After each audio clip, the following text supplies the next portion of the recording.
10 € offerts. Et votre premier pari remboursé en cash. Avec le lien en description et le code promo JDR10.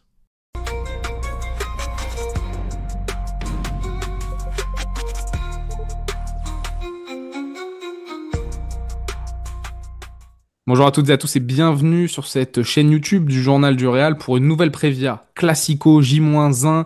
Demain, Real Madrid FC Barcelone à 16h15.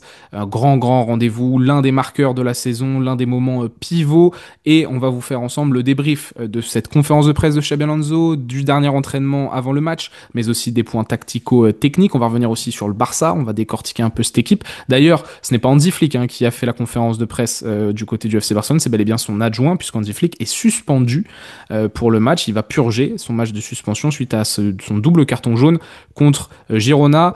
Mais avant cela, je vous le dis, si vous allez sur nos réseaux sociaux ou sur notre site, vous avez toutes les informations pour être en immersion totale dans ce Classico. Vous avez des images exclusives de l'entraînement, de la conférence de presse, tout est traduit en français.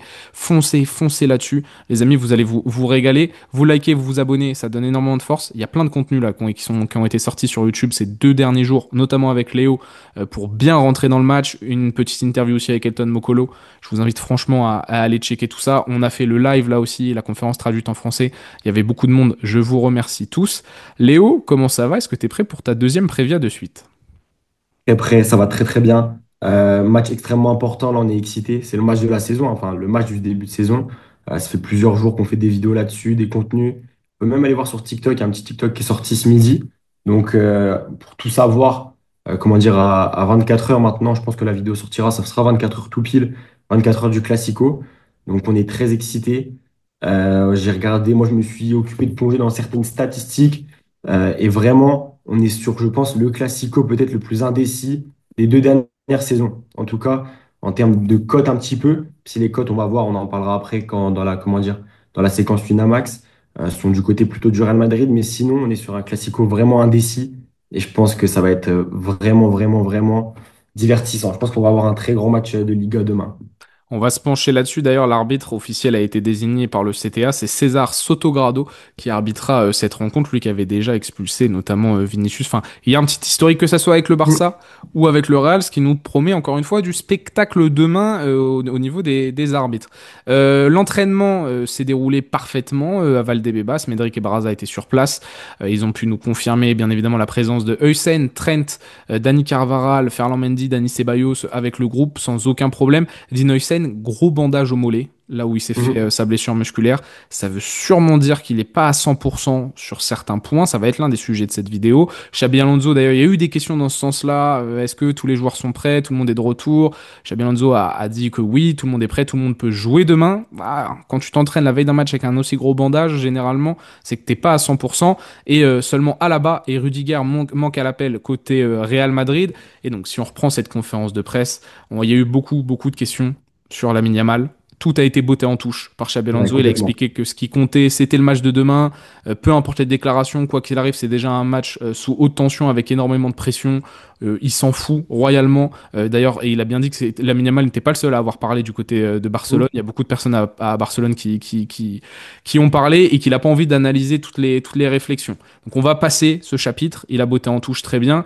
Il y a eu des questions un peu plus intéressantes, même si je l'ai trouvé vachement langue de bois, vachement Ancelotti-esque sur cette conférence de presse, parce qu'à Et part même de rappeler manière l'importance générale, du hein. match, Mm. Même de manière générale, depuis qu'il arrive au Real Madrid, je trouve qu'il s'est quand même, ouais, on va dire, il garde sa langue dans sa poche, il botte souvent en touche, alors que j'avais vu quelques fois au Bayern Leverkusen où il osait parler, tu vois, notamment des fois quand il y avait un peu des conflits en interne au Bayern Leverkusen ou quoi, ou lorsqu'il lui était beaucoup reproché lors des gros matchs de changer, de faire un peu des changements un petit peu audacieux, un petit peu étranges. Il assumait, il osait parler. Des fois, il y avait des déclats fortes de Xabi Alonso. Le Real Madrid, il s'est un peu calmé. Après, l'institution oblige, l'aspect Real Madrid oblige. Bah, c'est pas Mourinho, tu vois, mais c'est vrai que dans ses réponses, c'est semblable un petit peu à ce que faisait du Carlo Ancelotti les dernières saisons. même si je trouve qu'il a eu toujours ce petit pic que de temps en temps pour l'arbitrage, pour le Barça, pour Tebas, il a eu aussi de temps en temps des déclarations assez intéressantes sur la dynamique de groupe pour expliquer son idée, son projet. Là, on lui a posé sur Carreras, est-ce que tu comptes sur lui Mm. demain? Il a dit tout le monde doit être décisif, tout le monde doit être important offensivement et défensivement. Il attend avec impatience évidemment ce derby. Voilà, il a rappelé l'importance du match, c'était le maître mot de cette conférence de presse. Le match de demain a une saveur particulière. Deux questions sur Mbappé, dont une que j'attendais énormément. Une sur comment est-ce qu'il voit Mbappé la veille d'un Classico où il a souvent été décisif. Il a dit je le vois bien, tout aussi motivé, voire plus, car on sait que ce que ce match représente. Je vois Kylian bien jouer comme tout le monde. Ils ont bien récupéré après la Juve. Demain, c'est le moment. Et d'ailleurs, sur Mbappé, on lui a demandé, ouais, qu'est-ce que tu lui demandes à Kylian? Qu'est-ce que tu lui demandes en réalité sur le terrain? Et il a dit, en gros, il a expliqué que Kylian Mbappé est un élément clé, qui lui demande enfin, qu'il n'y a pas une demande particulière, c'est que simplement il veut qu'il tire l'équipe vers le haut et pas simplement avec les buts, qu'il ait une influence positive. C'était déjà une question qui lui avait été posée dans le passé. Moi, j'aurais aimé qu'il nous en dise un peu plus sur le positionnement, mais je peux comprendre qu'à la veille d'un Classico, t'as pas envie non plus de donner trop d'informations. Il a dit que voilà, on travaille pour rendre l'équipe meilleure et Mbappé, c'est pas seulement mettre des buts et ça va dans ce sens-là. Et l'autre question que je trouve intéressante, si je te fais réagir là-dessus, on lui a demandé est-ce que c'est pas injuste que ton début de saison, qui est plutôt bon, soit jugé que sur la défaite contre l'Atlético et comment cet après-derby, on a senti qu'il y a eu un impact dessus, comment tu l'as géré, qu'il explique que quelques semaines se sont écoulées depuis cette défaite lors du derby. Nous avons corrigé le tir, nous sommes en pleine forme, morale, football et compétitivité, nous sommes dans une bonne période et sur le fait que le match contre l'Atlético, il a dit ça doit pas déterminer tout le projet, ça n'impacte pas le projet, la défaite contre l'Atlético, on continue de travailler. Ouais, bon, il a raison, ça impacte pas en soi le projet.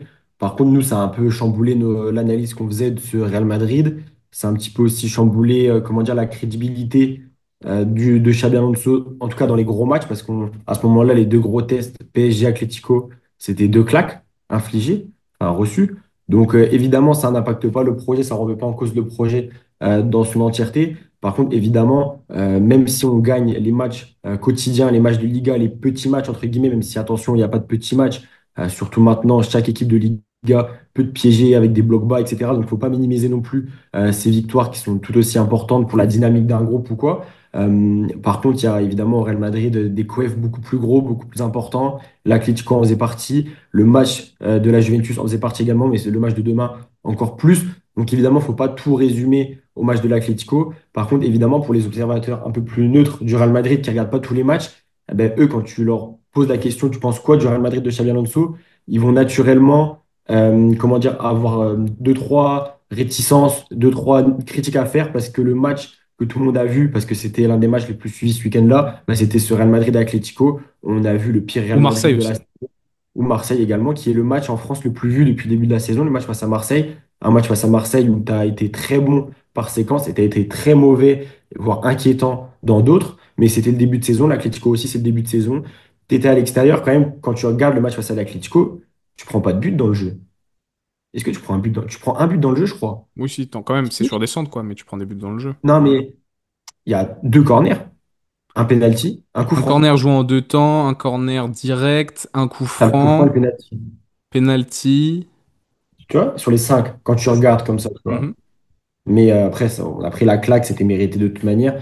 Mais oui, il ne faut pas non plus résumer tout ce qu'a fait Xabi Alonso à ce match face à l'Atlético. Ce serait injuste et malhonnête en soi. Et puis là, on lui a aussi demandé par rapport au dernier Classico, au gifle reçu, ce qu'il y avait des leçons qu'il a apprises, etc. Il a expliqué que l'équipe d'aujourd'hui du Real n'était pas la même, que les dynamiques sont différentes, c'est totalement une autre vision du Classico. Même le Barça d'Hansi Flick a évolué sur certains points. Donc en gros, feuille blanche. Et tout est à refaire. Et puis, on vous l'a déjà assez répété sur les 8 derniers Classicos, c'est 4 victoires du Real, dont des gifles, 4 victoires du Barça, dont des gifles. Celui-ci, c'est peut-être, oui, tu l'as dit, l'un des plus indécis. Et avant qu'on rentre vraiment dans le détail avec des statistiques, une analyse du Barça ou encore aussi de la composition probable du Real Madrid, parce qu'il y a des sujets à évoquer, c'est le moment de partenaire, les gars. Winamax X LJDR continue à vous proposer les meilleures cotes. Et alors là, pour un classico, les amis, c'est tout simplement immanquable. Winamax te rembourse ton premier pari en cash, même s'il est perdant dans la limite de 100 euros et t'offre 10 euros supplémentaires avec le code promo JDR10. Concrètement, comment ça fonctionne? Tu ouvres la description là. Hop, hop, hop. Tu ouvres ça, tu cliques sur le lien winamax.fr là qu'il y a dans la description. Tu déposes par exemple 100 euros. En rentrant le code JDR10, tu prends en plus 10 euros en plus en cash direct. Tu places ton premier pari. Victoire du Real, victoire du Barça, peu m'importe. tu places ton premier, et même si tu perds, au final, Winamax te rembourse en cash, donc jusqu'à 100 euros. Si tu as mis 50, c'est 50, etc. Pour que ça fonctionne, très important, il faut passer par le lien en description. Ça soutient énormément la chaîne. Là-dessus, il n'y a pas photo. Maintenant, les amis, le bandeau jaune, vous le voyez s'afficher en bas de votre écran. Les jeux d'argent sont strictement interdits aux mineurs. Jouer ne permet pas de s'enrichir ni de remplacer un travail. On joue de manière responsable. La gestion émotionnelle, l'une des clés du match de demain, mais c'est pareil avec les paris sportifs. Soyez rationnels, mais il y a des très belles cotes. Il y a des très belles cotes, et d'ailleurs le Real est favori selon les bookmakers de Winamax, avec une cote à 1,85, 3 pour le Barça. Il y a des choses qui peuvent être intéressantes, mais 1,85 pour le Real, c'est pas mal. Ça reste une très belle cote. D'ailleurs, je suis assez surpris qu'ils nous voient autant favoris, je trouve, mais pourquoi pas. Dans l'analyse, je suis un peu Ouais, choqué. ouais, je pense que la réflexion des bookmakers, c'est que le Barça a pas mal d'absents, on y reviendra après, que le Real est Ouais. leader, que le Real est à domicile et qu'il n'a pas perdu à domicile depuis le début de la saison, quand même que gagné à domicile. Je pense qu'ils ont plus cette réflexion-là que la réflexion de l'historique avec ce qui s'est passé la saison passée, quoi. Mais c'est C'est vrai vrai. que on est plutôt bien coté. Moi, Moi, pour moi, c'est du je ne pas 50-50. coté, tu vois. Ok, on Ouais, est à pour moi, domicile, c'est mais c'est 50-50. du 50. Ouais, Mais bref, c'est bon. pourquoi pas. Il y a trois autres cotes intéressantes qu'on va vous proposer. Léo, toi, je sais que tu en as deux qui t'ont tapé dans l'œil et je vais te les dire maintenant. Bellingham décisif à 2,30, c'est le joueur pour toi qu'il va falloir surveiller. Et puis le plus de 3,5 buts, il va y avoir des buts. Défensivement, ce sont deux équipes qui peuvent encaisser. Elle est à 1,60. Je trouve que c'est pas mal du tout parce que je vois largement plus de 3 buts dans ce match. Ouais, je la trouve pas mal, que ça soit sur un combiné ou même comme ça, si tu as un pari pas trop élevé, je vais pas dire pas trop risqué parce qu'on sait jamais, hein, mais sur les derniers classiques en tout cas, il y a eu plus de 3,5 buts à chaque fois. Donc plus de 3,5 buts, c'est minimum 4 buts. Là, il y a du 4-3, du 3-2, du 5-2, du 4-0, enfin, ça passe à chaque fois. Au vu des failles de l'une des deux équipes, surtout du Barça derrière et même le Real Madrid, qui n'est pas non plus irrésistible en défense, et au vu des forces en présence et des forces de frappe des deux équipes, que ça soit avec Lamine Yamal, avec Pedri, avec même un Rashford qui peut se réveiller dans ce genre de rencontre, avec Mbappé évidemment, Vinicius, Bellingham, il y aura du but, ça c'est évident. Celui-là, je le trouve intéressant. Et après, le Bellingham, c'est pour ceux qui aiment bien après se tenter sur comment dire, les performances de joueurs. J'ai mis décisif parce que je le vois être décisif, que ce soit par la passe ou par le but. Il est souvent très bon, je trouve, face au Barça. Même l'année passée, quand le Real avait du mal, j'ai souvent trouvé que Bellingham, quand même, arrive à tirer son épingle du jeu et arriver à, comment dire, à être performant face au milieu barcelonais qui pourtant mettait la misère à celui du Real Madrid. Je pense à la finale de Coupe du Roi et je pense évidemment au Classico lors de sa première saison où il marque un doublé lors du premier au Montjuïc ou alors même le but décisif qu'il met au Bernabéu. Donc pourquoi pas Bellingham? Parce que je trouve que Mbappé est un petit peu trop bas, ça peut se tenter également, hein. Mais je trouve que Bellingham, ça peut être intéressant parce que je pense que si le Real veut gagner, ça va passer par un grand Bellingham. Bellingham en a parlé en plus hier en conférence de presse, enfin pas en conférence de presse, je sais plus pour quel média il en a parlé, mais il a dit que lui c'était son rêve, il a eu des classicos difficiles et des classicos où il a brillé et il va tout faire pour que demain ce soit un nouveau classico où il brille. Je vois Bellingham, moi, briller, que ce soit par la passe ou par le but. Je pense que ce but face à la Juve l'a quand même mis en confiance. Donc pourquoi pas Bellingham, aller au-dessus de 2 pour être De décisif, 30, ouais, sachant qu'il c'est va pas avoir mal. des buts, donc c'est pas mal. Sachant que les codes sont amenés à évoluer d'ici le coup d'envoi de demain. Moi, la dernière petite gourmandise que je vous glisse, ça va peut-être pas vous plaire, mais j'ai vu que la première équipe qui marque Barça, c'est 2 la cote. Et que, Ouais, c'est pas mal. connaissant les entames de match du Real, à quel point le Barça va peut-être vouloir venir avec le couteau entre les dents, etc., ça va peut-être pas nous faire plaisir. Mais à 2, première équipe qui marque le Barça, moi, je trouve que celle-là, elle est très, très attrayante. Et puis Euh, même de manière générale, on voit les parieurs vont à 60%, il me semble, sur la victoire du Barça. Ce qui n'est pas étonnant parce que la cote est vraiment alléchante et puis que le Barça, il y a l'historique, les derniers classicos.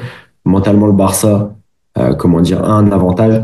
Donc ça aussi, mais le but, c'est quand même intéressant parce qu'il peut avoir entame, comment dire, du Barça fracassante, 1-0 et au final le Real qui s'en sort avec un résultat. Donc ouais, elles sont pas mal. Je pense que ces trois cotes qu'on a proposées, il y a de quoi satisfaire tout le monde en vrai. Voilà, merci beaucoup à Winamax de continuer à nous accompagner sur cette saison 25-26 et merci à vous les amis de soutenir la chaîne.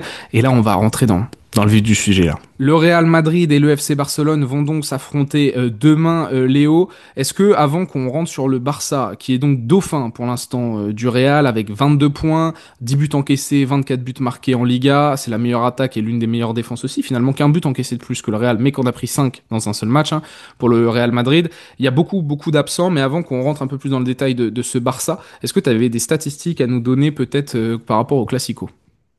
Déjà par rapport au Classico de manière générale, tu l'as dit, enfin, sur les 8 derniers, 4 du Barça d'affilée, 4 du Real d'affilée. Mais surtout, ce qui est intéressant, et moi je pensais pas, parce qu'on a vu le Barça mettre énormément de buts la saison passée, mais sur du coup ces 8 derniers Classicos, c'est 20 buts marqués, comment dire, par le Real, 20 buts marqués par le Barça, 20 buts encaissés du coup par les deux, assez logique, tu vois, mais du coup, Mm. 20 buts encaissés et marqués chacun. Donc on est vraiment sur une égalité parfaite, tu vois, 4 et 4, 20 et 20. Euh, Sinon, sur d'autres statistiques, on est sur un Barça, vous l'avez dit avec Elton hier, qui doit retrouver son identité de la saison passée. Mais on est aussi sur un Barça qui a un peu du mal à l'extérieur en Liga. On pense évidemment à la défaite, à la claque infligée par le FC Séville. On pense au match nul aussi face au Rayo, où le Rayo aurait même pu s'en sortir avec la victoire. Ça aurait été loin d'être un scandale. Et aussi une victoire face à Levante, une victoire très compliquée face à Levante, où le Barça perd. Et ensuite, leur seule victoire à l'extérieur, enfin, c'est face à Mallorca en début de saison, où Mallorca est réduit en infériorité numérique. Donc voilà, on est sur un Barça qui a quand même du mal à l'extérieur, tandis qu'on est sur un Real qui gagne tout à domicile, parce que le seul match raté du Real, c'est face à l'Atlético, et c'était face à l'extérieur. C'était dans un stade comment dire, du Riader Metropolitano, qui est quand même un petit volcan, une petite fournaise, très compliqué à aller jouer là-haut. Donc voilà, ce Barça à l'extérieur, je pense qu'il est plus faillible, il a beaucoup plus de crainte et beaucoup moins de garanties cette saison, en tout cas, qu'un Barça à domicile. En plus, sans Flick, on ne sait pas. Est-ce que ça a vraiment une importance que ton entraîneur, sur un seul match, sur ce genre de classico, soit sur le Ah, je côté? pense En quand tout même cas, un il peu. est pas là. Ouais, je pense que ça. On a surtout Hansi Flick qui a quand même. Voilà, c'est Hansi Flick, tu vois. Sur le terrain, il bouge beaucoup. Il a quand même, comment dire, Une une voix. autorité naturelle qui doit se Ouais, ressentir quand il est exactement. sur le banc, hein. Exactement. Ouais, il a vraiment une aura sur le banc, je pense, et encore plus avec ce Barça, parce que lorsqu'il est arrivé, il a transformé ce Barça. Donc voilà, il y a énormément d'absences ici côté du Barça, on va y revenir, beaucoup plus que côté du Tu peux, Real. vas-y, je t'en prie, hein, parce Ouais, que j'ai la bon, on y liste aussi va. sous les yeux, mais vas-y, hein. Elle est très longue cette liste, hein. Il y a Joan Garcia et Ter Stegen, donc déjà deux gardiens sur trois, donc ce Chesney qui sera sera donc titulaire. dans les cages. Lewandowski qui est blessé, Dani Olmo également qui ne sera pas là, Gavi et Rafinha qui auront de longues blessures apparemment, et du coup Koundé, enfin Gavi c'est sûr, et ça sent pas très bon pour Rafinha, et Koundé, ça reste l'interrogation. Il s'est Il pas s'est entraîné entraîné ce ces derniers, matin. il s'est entraîné ce matin, donc ça reste une interrogation au même titre un peu qu'un Carvajal ou qu'un Trent, mais encore moins de certitude de le voir titulaire demain Koundé. Ça devrait être Ronald Araújo au poste de latéral droit. Et aussi le jeune Dro Fernandez qui a joué face au Olympiakos et face à la Sociedad, qui devrait être titulaire, d'après ce qui est sorti sur Mundo Deportivo. Donc on est sur un Barça quand même décimé, mais qui garde quand même une solide colonne vertébrale et de solides bases. Et leurs joueurs références sont quand même là, à part Rafinha, du coup, l'un de leurs meilleurs joueurs qui n'est pas là.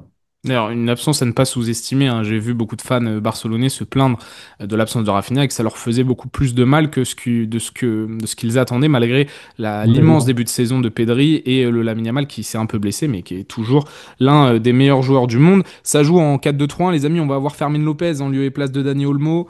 C'est une équipe qui a eu des problèmes avec leur ligne défensive haute parce que le pressing était beaucoup moins efficient que l'année passée, que l'attitude des joueurs a été remise en question plus d'une fois par Hansi Flick. On est l'an 2, l'année de la confirmation aussi. C'est toujours compliqué lorsque tu as un nouvel entraîneur de continuer à faire passer ton message une deuxième année après avoir déjà gagné et sans l'esprit de revanche. Et c'est l'un des enjeux. Et ce classico, on le sait, le Barça en plus là, ils ont beaucoup parlé. Laporta, Lamine Yamal, ils se sont mis la pression aussi sur eux. Le Real a la pression du résultat, de laver l'affront des 4 derniers classicos, d'enfin marquer le projet Xabi Alonso d'une pierre blanche. On a gagné le premier Classico et on le sait, la saison 23-24 en est le meilleur exemple. Ancelotti en avait parlé. Le match qui a tout changé, c'est la victoire du Real Madrid à Montjuic 2-1 grâce à Jude Bellingham. Ça a lancé la dynamique derrière.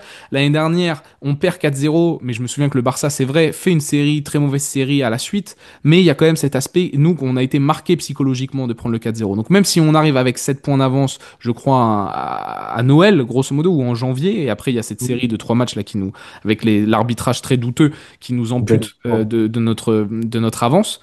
C'est super important ce premier Classico. Xabi Alonso en a bien conscience, son staff aussi, et pour le Barça, ça l'est également.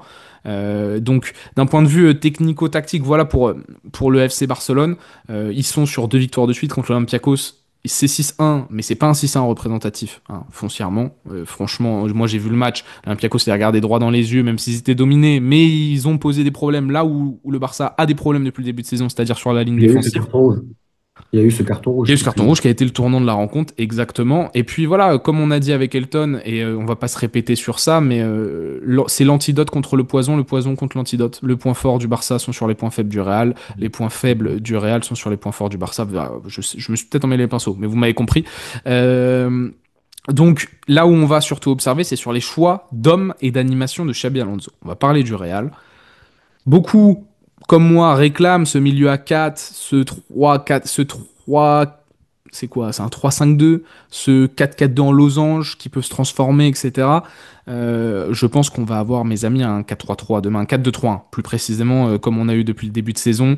Thibaut Courtois dans les cages, Militao et, point d'interrogation, Léo, je vais t'interroger sur ça, Heusen ou Raúl Asensio, qu'est-ce qui est le mieux pour le Real Madrid? Carreras à gauche, Valverde à droite, logiquement, mais il y a peut-être un point d'interrogation sur est-ce que Trent n'est pas titulaire ou non. Tchouaméni, Bellingham, Güler, Mastantuono, pour ma part. Je trouverais ça très bizarre qu'ils mettent Brahim. Même si Brahim a fait un bon match, je serais étonné de voir Brahim titulaire. Mbappé, Vinicius.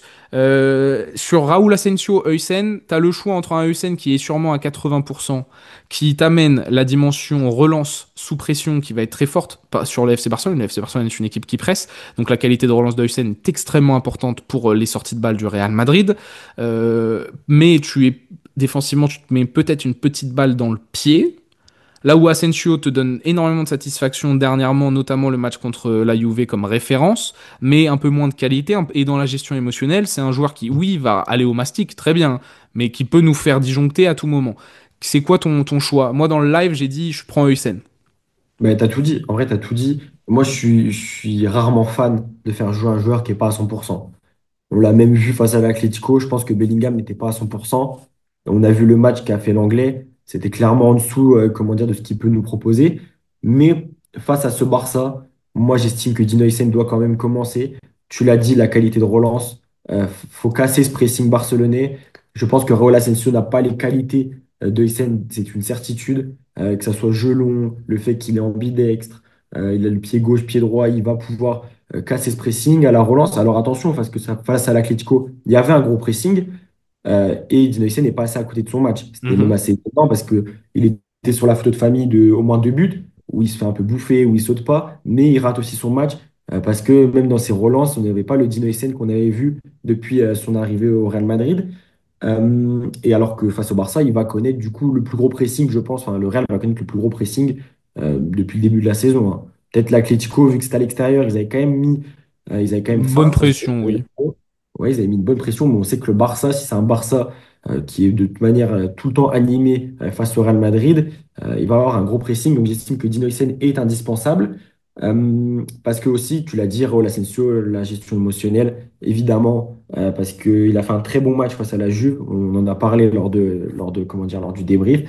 Mais à part ce match face à la Juve, je suis très peu emballé par ce que fait Raúl Asensio depuis la fin de saison dernière.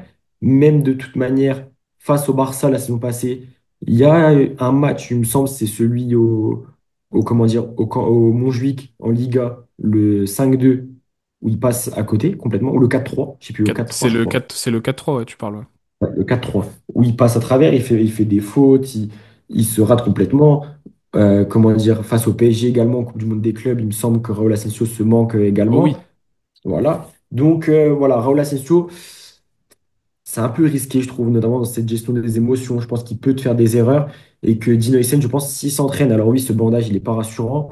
S'il s'entraîne et s'il dit depuis plusieurs jours qu'il est prêt, moi, je pense que tu dois tenter le pari Dino Heysen. Après, moi, ce que je fais, c'est une défense à 3. Donc, dans ma défense à 3, si tu as un Dino Heysen défensivement à 80%, c'est pas un drame absolu, je pense. Mais toi, t'es pour qu'il change son système là pour contre le Barça. Parce que ce qu'on veut, c'est bien, mais il nous a jamais encore écouté et grand bien lui fasse vu les résultats. Mais est-ce que c'est moi, c'est ce que je disais. Moi, ça me saoulerait presque sur ce match-là. Ils reviennent avec une sorte de 4-4-2, 3, enfin, qui s'adaptent un peu au Barça, pourquoi pas, mais qui prennent le risque alors qu'il l'a pas encore travaillé vraiment cette saison, à part sur certaines séquences. Moi, je pense qu'il va vraiment repartir avec. Il a besoin d'une victoire qui confirme aussi ce qu'il est en train de faire, travailler. Et quand je dis d'une victoire, c'est une victoire probante contre un gros, et même pas probante, d'une victoire.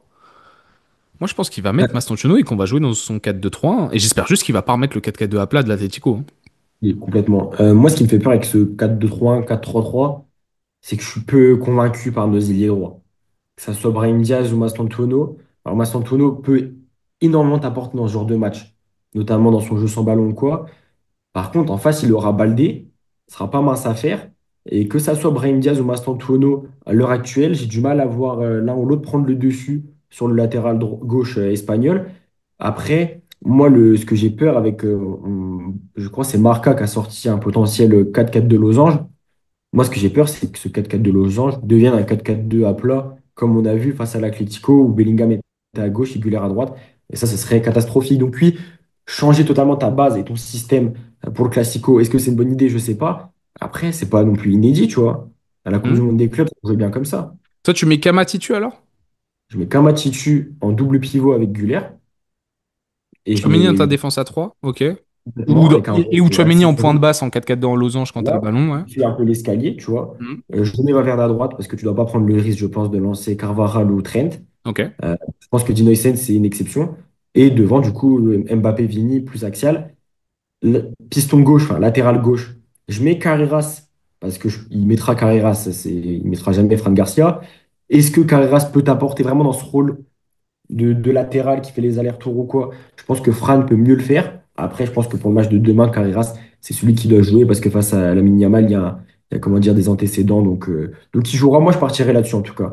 Je partirai là-dessus parce que j'estime que l'ailier droit est trop peu pertinent dans ce Real Madrid. Ou en tout cas, enfin, c'est pas, je suis pas en mode, ah, faut absolument faire jouer avec un ailier droit parce que Mastantuono, parce que Brahim Diaz. Et le 4-4 de Losange me plairait beaucoup, mais j'ai vraiment peur qu'on ait la même, comment dire, disposition que face à l'Atlético. Moi, je sais ça, je suis un peu fatigué de dire ce que j'aimerais. Et que Ouais. au final, mais moi je suis d'accord avec toi, hein. Pour moi, c'est ce système qui pourrait extrêmement bien marcher, sachant que donc tu rajoutes de la densité axiale. On sait Mm. que le Barça aime beaucoup jouer sur la largeur, mais que la création passe par Pedri, De Jong au milieu de terrain. Et je serais bien plus rassuré de savoir qu'il y a quatre joueurs pour gérer les déplacements de poison de Fermin, plus éviter que Mm. Pedri et Frankie De Jong soient dans un fauteuil total. Et puis ça permettrait, par contre, surtout aussi, d'avoir un Camavinga qui vient aider Carreras pour gérer la Yamal sur certaines séquences. Je l'ai dit dans le live et ça me paraît important, je sais qu'il y en a qui aiment pas ça. Mbappé et Vini, tu peux pas te retrouver comme lors de la deuxième période contre l'Atlético à jouer en 4-4-0. Je le redis, je sais que ça plaît pas à certains. Oui, le but c'est de mettre des buts. Très bien, mais là on joue le Barça, comme on a joué contre l'Atlético, qui a un milieu qui est plus performant que la majorité des équipes, malgré tout, que d'autres équipes qu'on avait déjà joué sur le début de saison. Si tu laisses Coquet dans un fauteuil, c'était déjà relou. Alors imagine si tu laisses Pedri et Frankie de Jong dicter le jeu dans ta surface adverse. Ça va être un problème problématique. Vini va faire les efforts, j'en suis persuadé. Mbappé, il faudra qu'il fasse les minima aussi.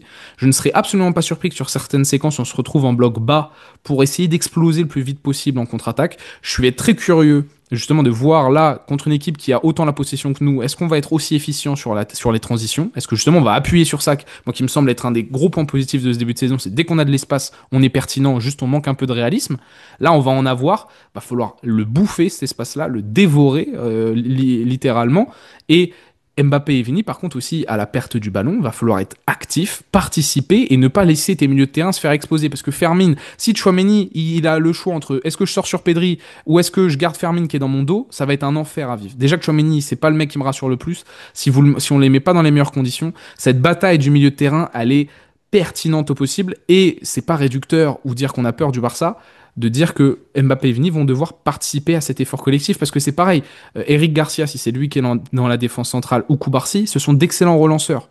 Si sur une touche, tu les laisses, enfin sur une séquence, tu les laisses pouvoir toucher directement Lamine Yamal sur une transversale ou autre sans les gêner foncièrement, on va manger certaines séquences qui vont être extrêmement dérangeantes. Il va falloir que l'équipe tire dans le même sens. C'est vrai qu'avoir ce milieu à 4 te permet d'aider un Kamavinga avec Carreras à gauche, d'aider pourquoi pas Valverde et Arda Güler qu'on a vu avoir une énorme activité contre la Juve. Et ça te permet aussi à Arda de monter un cran plus haut sur certaines séquences. Et pas d'avoir simplement ce double pivot de Chouameni-Arda où Arda a peut-être beaucoup trop de responsabilités défensives contre ce FC Barcelone.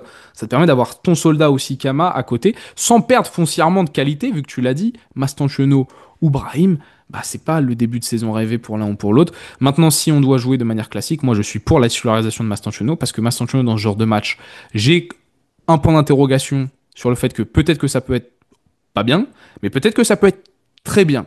Brahim, Mon point Il peut être trop. d'interrogation, c'est un point d'exclamation de je sais ce qui va se passer.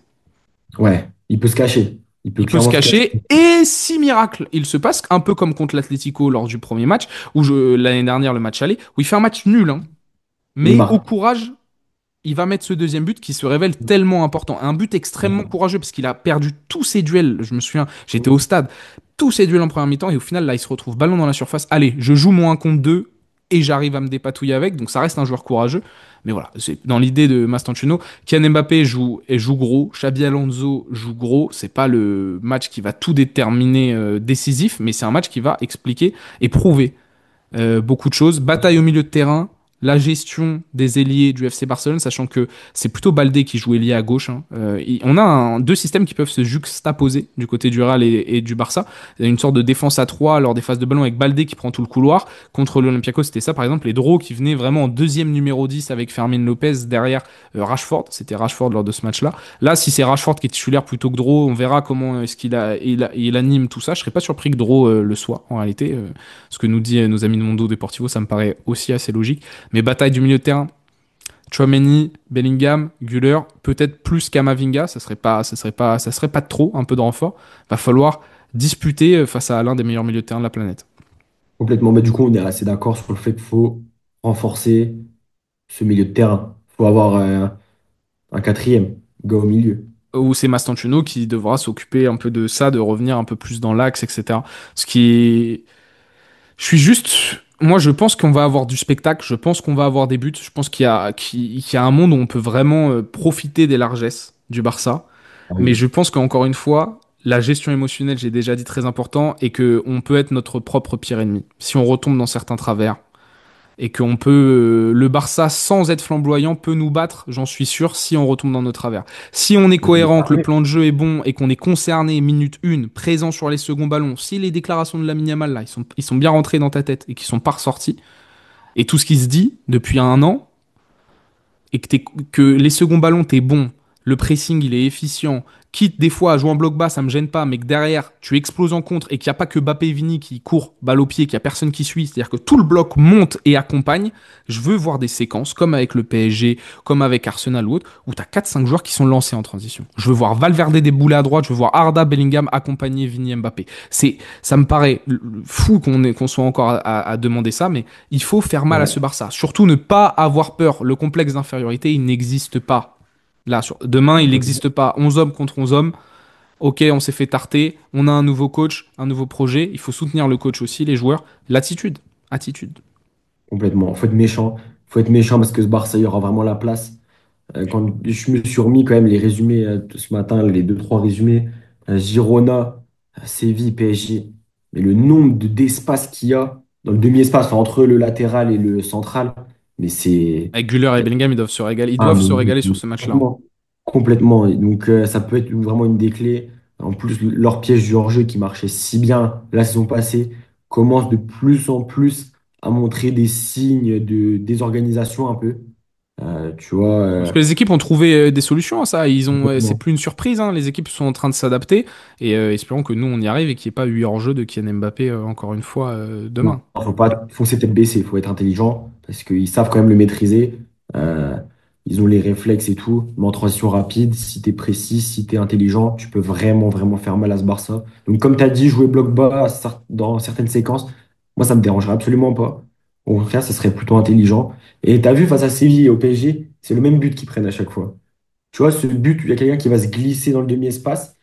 Au PSG, c'était Hakimi. À Séville, je sais plus qui. Et après, il y a le centre, tu vois, où après, bah, du coup, les Barcelonais sont en retard. Et du coup, il y a ce centre à ras de terre et ils prennent le même but. C'est un copier-coller. Donc, si par exemple, un Bellingham vient prendre l'espace comme il sait le faire, un Güler, ou qu'un Valverde même apporte le surnombre sur le côté droit, ça peut vraiment, vraiment faire Va mal. falloir du mouvement, hein, Léo. C'est ça, hein. Va Complètement. falloir bouger devant. Et le contre-pressing, les gars, l'équipe la plus efficace là au contre-pressing, sachant que c'est le problème aussi un peu du Barça sur le début de saison, c'est-à-dire que leur pressing est beaucoup moins bon et donc ce qui rend leur ligne haute extrêmement risquée. L'équipe qui, entre guillemets, pressera le mieux et l'équipe qui le voudra le plus le ballon, parce que je pense qu'on peut aussi avoir des séquences de possession. Ce Real Madrid là, de jeu de position, peut avoir des séquences de Oui. possession dans le camp adverse, contrairement aux années précédentes. D'ailleurs, ça va être Voir intéressant de comment voir Barça comment le réagit à ça. Barça va s'adapter à ça. Parce que contre le Paris, ils ont un peu déjoué sur certaines séquences où Paris a été très efficace, mais pour ça, il va falloir beaucoup de mouvements. Très rapidement, Léo, et pour finir cette vidéo, un joueur à suivre et donc ton pronostic final.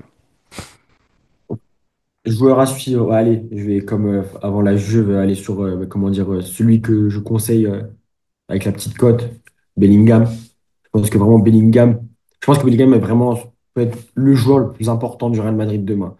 Comme tu l'as dit, il faut gêner les Pedri, il faut gêner les De Jong, il faut accompagner les Vinicius et les Mbappé. En fait, on va lui en demander beaucoup, même si moi, j'aime pas quand on lui en demande trop à Bellingham parce qu'il va, à certains moments, sur certains matchs, être un peu moyen partout mais au lieu d'être très bon dans un certain rôle. Mais là, j'estime que Bellingham, tu dois lui demander beaucoup de choses. Il peut te, comment dire, répondre à beaucoup de problèmes. Il peut être la clé. Donc, je vais beaucoup suivre Bellingham. Il est en confiance après la Juve. Je pense que cette semaine peut être la semaine qui lance complètement Bellingham. Et si après ce Classico, tu as un Bellingham très très bon, avec un Güler qui l'est toujours, eh ben là, ce Real Madrid peut avoir vraiment un visage intéressant avec Güler et Bellingham. Au top de leur forme. Donc, on va dire Bellingham. Et pour le pronostic, j'ai déjà réfléchi. Je vois un 3-3. Ah, match nul. Je vois un match à but. Et je sens un Real Madrid qui, pas contre le cours du jeu, tu vois, mais malgré beaucoup de bonnes intentions, malgré un match assez cohérent, va malheureusement subir le match nul et un 3-3. Je vois un match à but. La Liga serait encore plus relancée. Et voilà, du coup, je vois un 3-3. Ouais, un 3-3, ça me paraît pas mal. Ok, tu m'as volé mon pronostic et mon explication, elle est pas mal. Je vais prendre un autre joueur à observer. Il y en a énormément, hein. Sincèrement, je vais être très attentif à l'activité de Federico Valverde au poste d'arrière droit. Ouais. Il va pouvoir débouler. Baldé, ça va être un client défensivement, ou Woodrow ou Rashford dans les demi-espaces, mais il va aussi pouvoir avoir un énorme rôle de contre-attaquant. Baldé monte beaucoup. Koubarsi, c'est pas Inigo Martinez en couverture, on le voit cette saison. Donc ce qui veut dire va y avoir des espaces dans le dos de Baldé. Très important le rôle de contre-attaquant de Federico Valverde. Et j'aurais pu vous dire aussi Arda Güler, hein. Arda Güler, attention, sous pression, là, on t'a de nouveau un grand rendez-vous pour toi. Alors celui qui va être le plus sous spotlight, hein, je vous le dis, et c'est pas pour être méchant, mais c'est Tchouaméni, hein. Là, frérot, tu vas prendre pressing, tu vas devoir défendre deux ou trois joueurs dans ta zone à certains moments. Faut que l'équipe t'accompagne, c'est une réalité. Mais là, si c'est toi le pendant défensif de cette équipe, contre Atletico, on en a pris 5. T'es sur une ou deux photos de famille aussi. Et là, soi-disant, t'es indispensable à l'équipe, bah faut le montrer contre le Barça. Et tes points faibles, j'espère qu'ils vont pas être handicapants pour l'équipe. Donc Chouameni, attention au spotlight, très important. Et moi, j'avais 2-2 en pronostic. Ok. Avec la même explication, je pense que le Real va faire un bon match, mais ça va être un chouille court, entre guillemets, que le Barça, quand je disais qu'on est nos ennemis, c'est que le Barça va réussir à aller chercher, entre guillemets, un match nul. Peut-être même contre le cours du jeu, contre ce Real qui a montré un manque de réalisme, un manque de concentration dans certains moments, qui peuvent peut-être coûter cher encore dans un gros match. Mais vu que tu as dit ça, 5-0 Real Madrid. Manita. Allez, hop, on termine sur ça. Allez, 5-0, Bon. quintuplé du Kicks. Quintuplé du Kicks. On termine sur une Magnifique. note de légèreté, mais dites-nous en commentaire, les amis, vos pronostics et votre joueur clé. Vous avez été là, si vous êtes resté jusque-là sur la vidéo, grand merci, parce qu'on doit être quasiment à 40 minutes de Prévia. Mais en même temps, il y avait tellement, tellement de choses à dire. Léo, Bon. chaud, t'es prêt? Prêt pour demain? Chaud? Après, on sera au stade avec C'est vrai. toutes les équipes derrière, donc ça va être très très bien. On va avoir du boulot. On va avoir du boulot, mais c'est ce qu'on aime. On espère avoir un gros match. Si un 5-0 ou un 3-3, ça peut être pas mal. Mais le 5-0, je signe quand même. Ouais, profite bien de ton expérience au Classico demain, un petit Ouais. vénard. Et puis nous, les amis, on se retrouve très vite sur la chaîne YouTube du Journal du Royal. Déjà demain, en fait. YouTube et Twitch, les gars. Match en direct. C'est prise d'antenne 15h15, coup d'envoi 16h15. Allez, à demain, les amis. Ciao, ciao.